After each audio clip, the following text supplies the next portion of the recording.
Hi everyone, this is Jim. Welcome to this postmortem of my Blitz game number 815. My opponent had the white pieces and started off with e3. So I butchered the pronunciation of this opening more than once, but I went and looked it up on the internet. And according to various Dutch speakers, it sounds something like Vanet Kraus. No, Krausch. So with a sh sound at the end. And also not with an u sound, but with more like a ie. Kruijs, something like that. Vanet Kruijs. So anyway, the Dutch speakers in the audience can correct me, but that's an attempt to pronounce his name. So he's a Dutch player from the 19th century that used to play this a lot. It's not a great opening, but it's not horrible either. It's actually playable, and transposes into various other things after a while. Usually some kind of reversed defense, like this looks like a Queen's Indian reversed. And Chess Engine says black is equal, but not better. If white plays carefully, he still has the advantage of the move. He just needs to get his pieces out and do normal stuff, and he should be okay. So the way I played this, you can see actually there are opening lines that we're following. We may have transposed into this from another opening. I mean, there are players that start with b3 is the first move instead of e3, and so we could have transposed into a Nimzo Larsen. I think that's what that is with b3. Anyway, all about the same. It goes bishop b5. So he's pinning my knight and putting pressure on the pawn. So I have to defend the pawn with bishop to d6, and he goes knight f3. So kind of a logical and consistent development from white. And these are all ways of defending the pawn. The Chess Engine likes them about equally after it thinks for a while. At first it doesn't like f6, but after it thinks for a while it doesn't like queen e7 or bishop g4. So it appears there's no entirely satisfactory solution. Maybe queen e7 is kind of the more natural way to play. F6 kind of gets in the way of the development of the knight, so I think maybe I would play that way next time. Because the queen here on e7 is not blocking any pieces, except maybe this knight. Yeah, but the other knight is going to come out to f6, and that should be okay. But in any case, I played with f6, and it seems like that's still all right. And now, let's see, he played with knight to h4. I was worried a little bit about this knight takes e5 move. Here, we can look at some of these other variations. If he tries knight takes e5, this doesn't work at all. I can just take that, and that gives him this check, but after g6 there's no good follow-up. There's nothing loose on e4. That's pretty solidly defended. Even if he takes this knight off with check, you have to keep that in mind. He can take the knight with check first and then take on e5 rather. But because I'm still defending with the bishop, he can't take on e5 with the queen without losing material. Maybe he gets back the rook in the corner, but it's not enough. So this is all good, basically just a piece up. So after f6, the best move, according to the Chess Engine, I think this was also in the opening book, is c4, just continuing to hack away at the center there. And let's see, I might have played something like this. If I just go bishop e6, I'm thinking of a dual-purpose move that can also slide to f7 and defend against the check here. Actually, this is a line that turns out to be good for white after an exchange here. Just castles and knight to e7. And you can see I could castle the next move. I mean, both sides get their pieces out, but my pieces are somehow oddly placed. And so, whites are decently coordinated. He's going to get in that move d4, it looks like, whenever he wants it. And he can put the knight to a couple of good squares. So it seems like white is a little better in those lines. So after c4, the Chess Engine is recommending, and I think this was the book line as well, a6, hitting the bishop, forcing it to choose. And this leads to some kind of equality. The bishop can retreat, or it can take the knight. And so it seems like that's okay. Knight h4, this should be good for black. And we're just out of the book at this point. So bishop e6 is a reasonable move, again with the idea of defending against the check with bishop f7. He went ahead and took took my knight, and here the chess engine starts to like black. So I have the edge for a little while here. And we'll see. That doesn't last. So he gives the check, and I block with the bishop. All this seems to be okay. He repositions. I castle. That's an okay decision as well. So I'm keeping an edge through all of this. In fact, this is pretty good play from black because I've managed to chase him back. And I think this is, you know, gives almost a +1 edge to black at this point. You have to say it looks pretty good. But I didn't react well when he started pushing the h-pawn. Let's see, I just pushed on in the center with d4. Sometimes that's a valid response, but in this case, I don't know. It's a little tricky after d4. That pawn is sort of hanging there. The chess engine is recommending knight e7 first. Just get the knight out of the way so that whenever h5 comes, I can play h6, and then there's no problem. The problem with leaving the knight on this g6 square is now when he plays the h5, the knight has to move first, and he can push that pawn all the way to h6, which is always going to be an annoying thorn in my side. So that's why this is not so great. So d4, not the best. And then let's see, after knight e4, it says I should play the move bishop to d5. Interesting move I didn't think about. He's got two loose knights along this diagonal, although he can defend them, or he can take on, he can also take on d6. I mean, he can defend with f3, or he can take on d6, hitting my queen, so I have to take back, and then he has time to save this knight. So he's not going to lose material, but it seems like that's a best play for black. After this exchange here, so white has managed to equalize through my inaccurate moves. He takes back. And then I throw in bishop to b4 check. Let's see, he kicks my bishop with c3, and I go back to e7. I guess there's no better square for it. So this is all about even with the knight being forced back here. It's not going to stay there. It's going to get routed out through f2. So this should all be okay. It's right here after h6. I should just play the natural move g6, and I almost played that instantly, but then I was sort of attracted to this idea of f5 pushing that knight around, and I was kind of forgetting about this move. He went ahead and took right away. So if we back up to this position, I just want to repeat this. So after g6, or g5, yeah, that was another suggestion from the chess engine, but probably g6 is what I would more likely play, planning to push f5 later. It says this position is about even. This attack is not going anywhere. I just have to be careful in the long run about this square in front of my king, being under control of that white pawn. But it should be something I can deal with. So not a particular problem.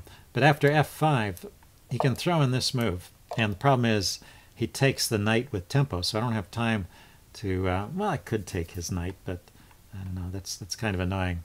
Anyway, I felt like I had to take that pawn right away. And I think the chess engine gave that as one of the best moves. In any case, the pawn cover in front of my king has been destroyed. And white, from this point forward, is actually winning. And white is winning most of the game. Even though as I was playing the game, I was feeling pretty good about my position. I just didn't quite believe white's attack. You know, he never castled. He was just throwing his pawns forward. I just couldn't believe it somehow. And in fact, if I had responded correctly with g6 back there, it wouldn't have amounted to anything, and probably I would have had long-term advantages with the bishop pair. So, but if you get destroyed in an attack after opening up some lines, then your bishop pair long-term advantage is never going to be amounting to much. Okay, let's see. So he continued with knight d2. And we continue on, and then he goes queen h5. So queen h5 actually, although it doesn't give away the advantage entirely, there is a tactic here. So I thought it's not the best move because it does allow this tactic. I thought maybe I'd give you guys a chance to find it. I was thinking of a similar tactic during the game, but this is related but different. Okay, pause the video here if you want time to think about it. I'm going to give the answer away. So the tactic is knight to h4 with an attack, a discovered attack on the queen, and at the same time this knight on h4 prevents the move. In the game I was thinking of knight to f4 as a tactic because it's kind of a double attack on the queen, but the queen has the move queen to h6 with check, and then he can just take my knight, so this tactic doesn't work at all. But knight to h4 instead of f4, if the knight is on h4, then the queen can't come here with check because I blocked the h-file, and so the queen has to run away, and I can take here. Now it turns out the knight doesn't escape, but he has to waste some moves rounding up the knight. The knight is trapped there, is what I mean. So so this is okay. White still has an edge, I guess, but it's a little better for me. So he's giving me, by playing queen h5 here right away, he's giving me some unnecessary chances. Chess Engine would just castle immediately. That's a good idea. That's the way to prosecute this attack. And say I play rook d8, then push the c-pawn forward to open up this diagonal. Let's see, queen e6, and e4, and it just rates this as a good attack for white. It's white's king position is pretty secure, his pieces are well placed, and my king is open here. So I would have trouble defending this, and with best play I think white is just winning there. So queen h5, a little bit of a mistake, but I didn't find the tactic. I thought about that knight f4 idea, but not knight h4. So I played rook h8, and now white is pretty comfortably winning again. He was still winning even after knight h4, but now his margin has gone up again. And this is okay. F takes e5 maybe is not the most accurate. The Chess Engine wants to drop the queen back and get it out of trouble first. But this makes sense. And let's see, I took with the knight. I could have played knight f4 here and picked up that knight, but once again, I'll back up so you can see what I'm saying. You know, I could have played knight to f4, and after the queen moves, grab this knight over here. But once again, he would play king f2, and my knight would be trapped, so I wouldn't actually win material that way. So that's maybe slightly better than f takes e5, but it's not entirely clear. So anyway, I went ahead. I mean, better than knight takes e5. But anyway, I went ahead and took the pawn this way. And he did drop his queen back. And I went queen e6. The Chess Engine likes the immediate bishop to f6 better. But we get there eventually, so I guess this is okay. He goes, the problem is knight f4. You know, bishop to... if I had the bishop on f6 already, I would have more choices as to where to place my queen. Of course, he could have, after bishop f6, played knight f4 immediately and prevented my queen from going there. Anyway, so my queen gets chased around a little bit here. He castles queenside, and I wanted to get out from under this. I didn't go there. I went to this square. I wanted to get off of the d file, and I wanted to still maintain control of e5 there, so that when he pushes his c-pawn forward, I can defend it. It's a problem on this diagonal with the rook trapped in the corner here. So that's why white is winning, I guess. The awkward placement of my pieces. Let's see. So he went c4. Yeah, I mentioned in the game b4 is actually the strongest move here, because my queen has nothing better to do than to go back here. I was sort of hoping I could find something during the game, but looking at it with the chess end, there isn't anything. And then g4 is a pretty strong move. It's going to open up this diagonal. Anyway, let's see. He played, c4 instead, which gave me a moment to play bishop to f6, and then he played g4.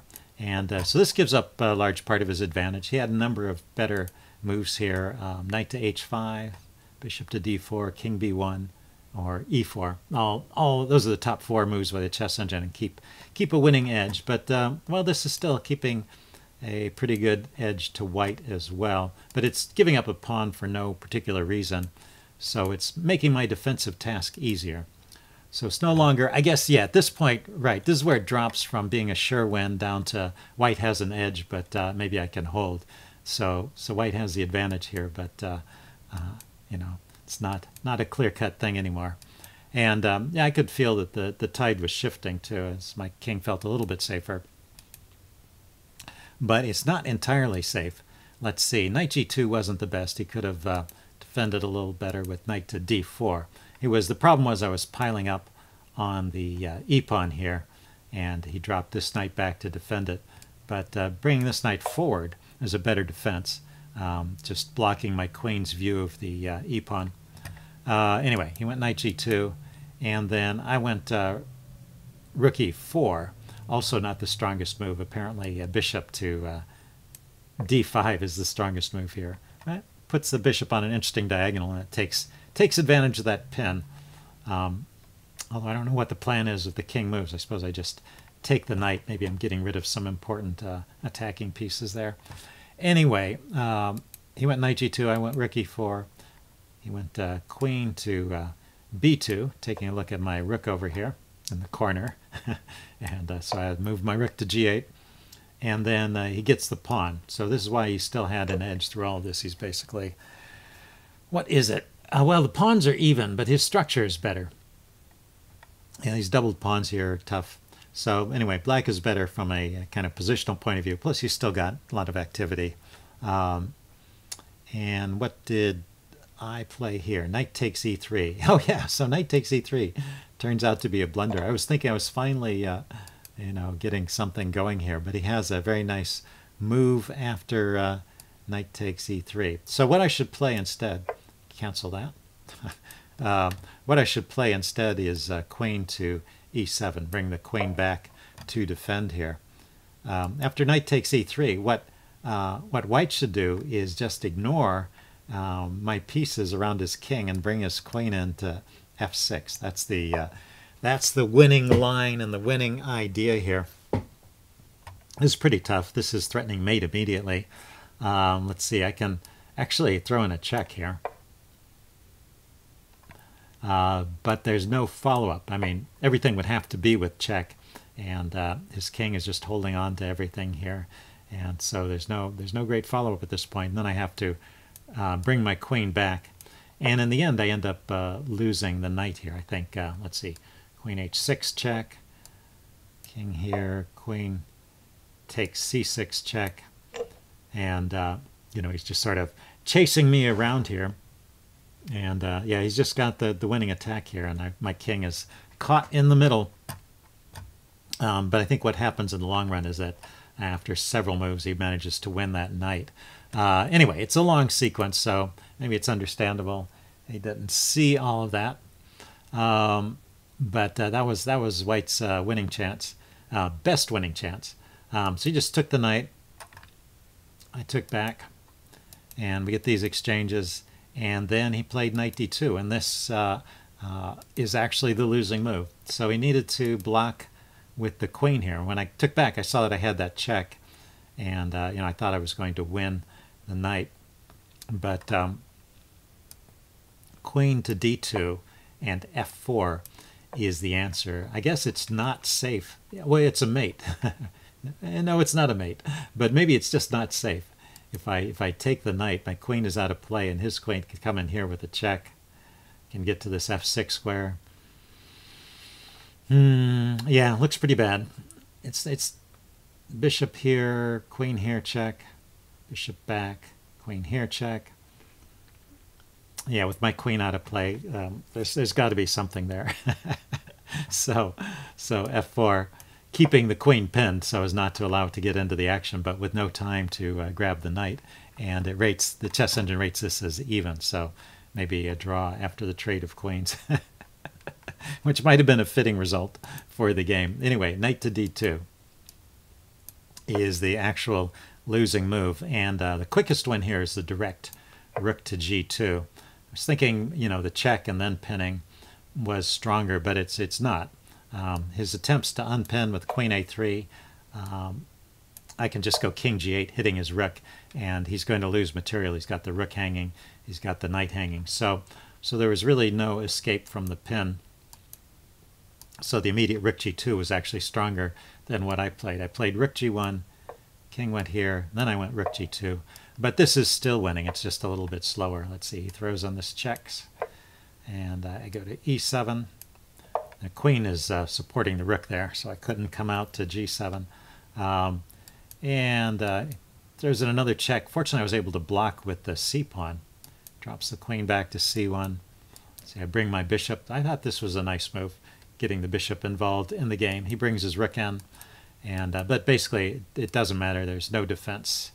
And he did find this clever tactic with rook to e1, pinning my queen, but it's not working because I have mate. Let's see. His best defense is queen to a1. But then I just play king to f7, assuming I noticed the pin. But he had to play that. And then I'm a piece up, and I have this pawn that can just come in and distract one of his pieces. So this E is a pretty straightforward win from this point. So it doesn't matter that he ended quickly with rook e1 and allowed at least for a nice finish. So anyway, I hope you guys enjoyed this, and I will see you again next time. Bye.